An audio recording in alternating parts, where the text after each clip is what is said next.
Guys, कैसे हैं आप लोग। आई होप कि आप लोग अच्छे होंगे। R2 डिफेंस एकेडमी में आपका स्वागत है।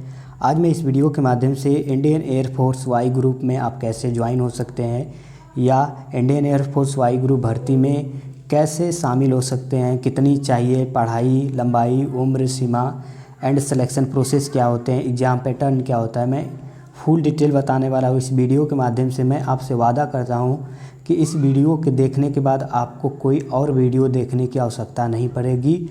यदि आप 12th पास हैं तो ये काफ़ी इम्पोर्टेंट वीडियो है आपके लिए।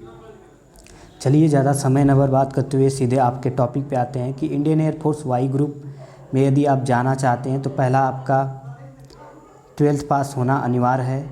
ठीक है, यदि आप 12 पास हैं तो सबसे बेस्ट जॉब है 12th पास होने के बाद। यदि आपकी लंबाई 152.5 सेंटीमीटर है तो इंडियन एयरफोर्स वाई ग्रुप में ज्वाइन होने के लिए आपकी लंबाई 152 सेंटीमीटर ये मिनिमम है। देखिए मैक्सिमम मिनिमम दोनों है। इतना से मैक्सिमम तो बहुत है, ये मिनिमम है। इससे कम होगा तो आप ज्वाइन नहीं हो पाएंगे, इससे कम होंगे तो आपको नहीं लिया जाएगा। ये सबसे मिनिमम लंबाई है 152.5 सेंटीमीटर।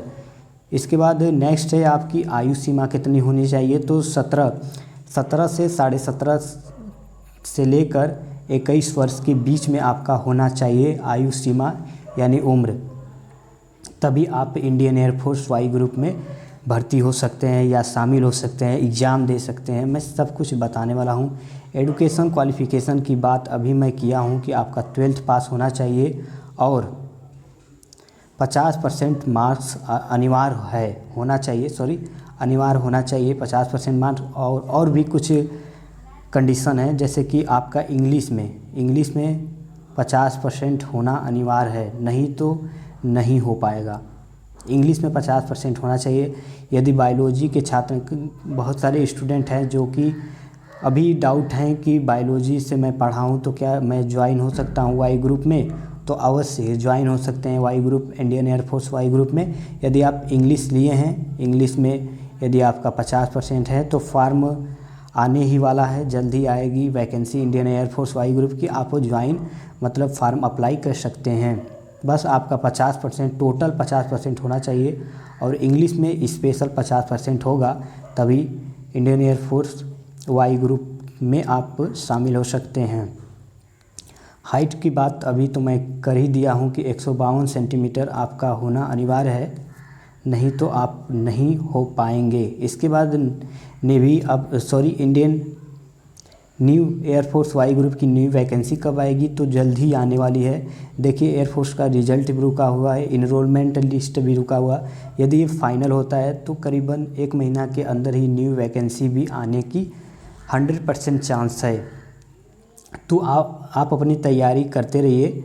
यदि आप अभी नए तैयारी करने गए हैं या नए तैयारी 12th पास किए हैं, तैयारी करना चाहते हैं तो अपना पढ़ाई स्टार्ट कर दीजिए। मैं आगे और भी चीज़ें आपको बताने वाला हूँ।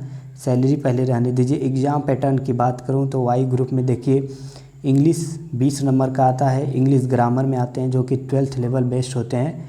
Passive voice, narration, synthesis, tense और नाउन, प्रोनाउन, एडजेक्टिव, वर्ब, ये सब चीज़ें आपका आता है। 20 क्वेश्चन आते हैं, 20 मिनट आपको मिलता है। ठीक है, 20 मिनट मिलता है और आपको 20 नंबर भी दिया जाता है और नेगेटिव माइनस मार्किंग आपका 1/4 है। यदि 4 क्वेश्चन गलत कर दिए तो ये 1 क्वेश्चन सही किए हैं तो उसमें भी आपका कट जाएगा। ये चीज़ें हैं एग्ज़ाम पैटर्न में। इंग्लिश के बाद में आता है रागा।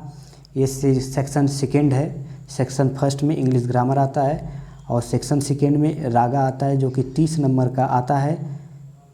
25 मिनट आपको समय और 30 क्वेश्चन 30 नंबर और 25 मिनट आपको समय मिलता है। कितना समय मिलता है? 25 मिनट।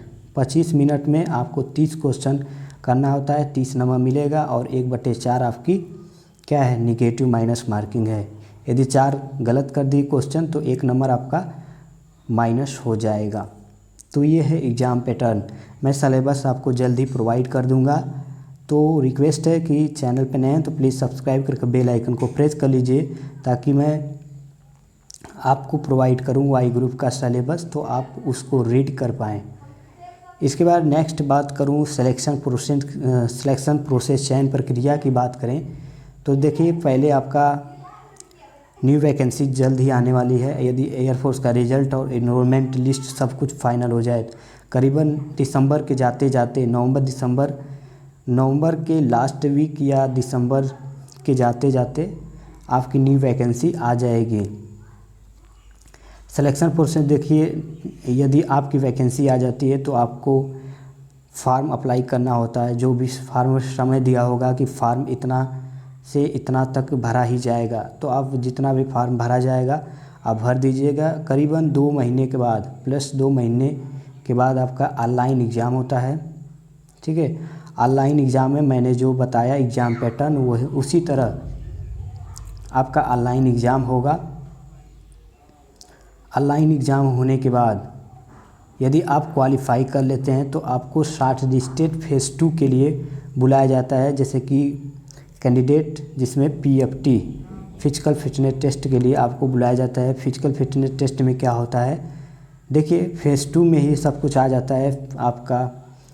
फेज़ 2, फेज़ 1 क्या होता है, ऑनलाइन एग्ज़ाम होता है। फेज़ 2 क्या होता है आपका, जिसमें फेज़ 2 में आपका PFT आ जाता है, फिर GD आ जाता है, SRT आ जाता है, ठीक है, और DFT आ जाता है। अब मैं इसमें विस्तार से आपको बताने वाला हूँ कि DFT, PFT और फेज़ 2 में देखिए, फेज़ 1 ऑनलाइन एग्ज़ाम होता है। फेज़ 2 में आपका देखिए PFT होता है, फिजिकल फिटनेस टेस्ट। यदि आप क्वालिफ़ाई कर लेते हैं ऑनलाइन एग्ज़ाम देकर, यदि आप क्वालिफ़ाई हो जाते हैं तो फेज़ 2 के लिए आपका एडमिट कार्ड जारी होता है। आपको जहां बुलाया जाता है फेज़ 2 देने के लिए, करीबन 1 महीने, यदि आपका रिज़ल्ट निकल गया तो 1 महीने का आपको समय दिया जाता है और आप PFT की तैयारी करते हैं। रनिंग आपको 1600 मीटर रनिंग करना होता है, 1600 मीटर, ठीक है, 6.5 मिनट। समय कितना मिलता है, 6.5 मिनट, यह आपकी रनिंग होता है। फिर 10 आपको पुशअप मारना होता है, फिर 10 आपको सीटअप मारना होता है, ठीक है, सीटअप 10 पुशअप और 10 सीटअप, और 20 आपको उठक बैठक स्क्वाट्स लगाना होता है, उठक बैठक स्क्वाट्स। तो इतना है आपका PFT में, ज़्यादा कुछ है नहीं। इसके बाद आपका होता है GD में कोई भी टॉपिक मिल सकता है, जैसे कंप्यूटर हो गया, एडुकेशन हो गया, वुमेन पावर हो गया, मोबाइल हो गया। इसके बारे में आपको टॉपिक मिलेगा, उसके बारे में आपको कुछ न कुछ वहाँ पर बोलना है। क्या है मोबाइल की हानि, क्या है मोबाइल के लाभ क्या हैं मोबाइल चलाने, या मोबाइल से हमें क्या लाभ है, ये सब चीज़ें आपको वहाँ पर GD टॉपिक मिलेगा। कुछ भी टॉपिक मिल सकता है, उसके बारे में आपको पढ़ना है। मैं GD के लिए आपको टॉपिक प्रोवाइड कर दूंगा जब आप ऑनलाइन एग्ज़ाम या चयन प्रक्रिया में शामिल होकर, यदि ऑनलाइन एग्ज़ाम देकर आप सक्सेस हो जाते हैं तो मैं आपको आगे भी प्रोसेस बताऊंगा कौन कौन से GD टॉपिक हैं इम्पोर्टेंट। फिर आपका SRT होता है। SRT में आपका देखिए 50 क्वेश्चन आते हैं, 30 मिनट में आपको करना होता है। 50 क्वेश्चन 50 नंबर आपको मिलता है। इसमें कहा जाता है कि आपको पूरा करना है। साइकोलॉजी क्वेश्चन आते हैं, रीजनिंग के क्वेश्चन आते हैं बहुत सारे, मतलब 50 क्वेश्चन में 30 मिनट में आपको 50 का 50 क्वेश्चन हल करना है। नहीं करेंगे तो आपको हटा दिया जाएगा। ये मेन फंडा इसमें रहता है कि आपको 30 मिनट में सभी क्वेश्चन करना होता है। अब देखिए, ये हो गया SRT के बाद आता है DFT क्या होता है, DFT देखिए, DFT में आपका 20 क्वेश्चन आता है, ठीक है। DFT 20 क्वेश्चन मिलता है, वो भी इंग्लिश ग्रामर का। 15 मिनट में आपको क्या करना होता है, हल करना होता है। इंग्लिश ग्रामर बेस्ड होते हैं, बहुत आसान आते हैं, आप कर लेंगे। यदि आप इंग्लिश ग्रामर अच्छे से पढ़ेंगे तो अच्छा से कर लेंगे। पहला तो आप देखिए, daily 10-20 synonyms, antonyms, one word substitution और इडियम्स फ्रेजेज पढ़ते रहिए, तभी आपका हो पाएगा। देखिए, इसके बाद यदि आप सब कुछ फेज़ 2 भी क्लियर कर लिए तो आपको फेज़ 3 के लिए बुलाया जाता है। सेकेंड आप क्वालिफाई कर लिए तो फेज़ थर्ड के लिए बोला जाता है मेडिकल के लिए। मेडिकल में आपका क्या क्या होता है, मेडिकल में फुल बॉडी चेकअप होता है, आपका ब्लड, यूरिन एंड अदर चीज़ें, आपकी किडनी, आपकी लीवर, हर एक चीज़ों आपका चेक होता है। एयरफोर्स का स्टैंडर्ड होता है मेडिकल, ठीक है। आपको कोई प्रॉब्लम हो पहले से तो उसका ट्रीटमेंट आसानी से करा लीजिए यदि ये करने लायक है तो। फेज़ थर्ड में आपका यही सब होता है मेडिकल। यदि आप मेडिकल में कुछ दिक्कत हो गया तो आपको रीमेडिकल भी दिया जाता है। रीमेडिकल के बाद यदि आप रीमेडिकल में सही नहीं हो पाया तो आपको हटा दिया जाता है। फिर इसके बाद फाइनल मेरिट लिस्ट बनती है। फाइनल मेरिट लिस्ट आपके ऑनलाइन एग्ज़ाम के अकॉर्डिंग ही बनती है कि आप कितना नंबर लाए हैं, आपका सिलेक्शन हुआ कि नहीं। मेडिकल तो करीबन 10,000 से अधिक ही 8 से 10,000 कैंडिडेट का मेडिकल पूरा हो जाता है। जो भी फेज़ 2 क्लियर करते हैं तो उनको फेज़ थर्ड के लिए मेडिकल के लिए बुलाया जाता है। उनका बहुत सारे कैंडिडेट होते हैं, जैसे कि करीबन 5 से 6,000 कैंडिडेट का मेडिकल होता है, और जो अनफिट होते हैं उनको नहीं लिया जाता है। जो फिट होते हैं, और कट ऑफ जो भी हो, देखिए 70 नंबर का आपका टोटल एक्स ग्रुप का होता है, जिसमें 45 नंबर यदि ला दिए तो आपका हो जाएगा। वाई ग्रुप में 50 नंबर में करीबन 35 नंबर ला देंगे तो आपका हो जाएगा वाई ग्रुप में। तो ये सब हैं आपका सिलेक्शन प्रोसेस। आपको नेक्स्ट में प्रमोशन की बात करें तो देखिए, आप पढ़ाई करते रहें तो आपका प्रमोशन 50,000 से लेकर 1.5 लाख तक आपका प्रमोशन हो जाएगा।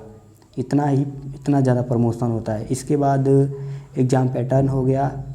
सैलरी की बात करें तो आपकी बेसिक पे 21,000 से स्टार्ट होती है बेसिक पे, एंड प्लस आपका टीए, एचआरए, डीए आपको अलग से मिलता है, तो करीबन आपका 40,000 प्लस ही जाता है। टोटल आपका वेतन पर मंथ 40,000 आ जाता है। तो ये सब हो गया आपका वेतन, सैलरी के बारे में बता दिए, ठीक है। अब और कुछ तो है नहीं। जो भी डाउट हो तो प्लीज़ कमेंट करके पूछ सकते हैं, मैं आपको रिप्लाई अवश्य दूंगा। तो गाइज वीडियो अच्छा लगे तो प्लीज़ लाइक शेयर सब्सक्राइब। जय हिंद, जय भारत, वंदे मातरम।